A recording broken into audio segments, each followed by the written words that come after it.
این بار میریم بالا سر بازی هالو نایت.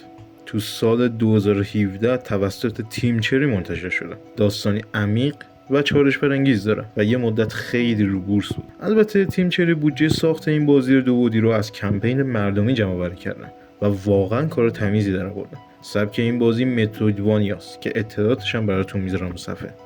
ما در این بازی هالو نایت یا به عبارتی شوالیه تو خالی هستیم. شوالیه یک کوچک داستان به ماجراجویی و گشت و گذار تو پادشاهی به درک فاصله شده میپردازه. یه بیماری زردرنگ کوفتی دامنگیر همه افراد این قلمرو شده و هالونس که یه زمان شکوه و جلال و سرزندگی داشت الان فقط یه قالب تو خالی از منطقه خاکستری و مرده است. شوالیه داستان با دوستان و دشمنان زیادی روبرو میشه و در هر بخش شانس اینو داره که توانایی‌های جدیدی به دست بیاره و قوی‌تر شه تا با چالش‌های سخت‌تری دست و پنجه نرم کنه. گیم پلی بازی کاملا فعالانه و دستخوش واکنش‌های سریع و به موقع بازی کنه. بازی هالو نایت برگ تایید دیگه‌ای به موفقیت تیم‌های توسعه‌دهنده کوچیک برای ساخت آثار سرگرم کننده زیبا و خلاقانه است.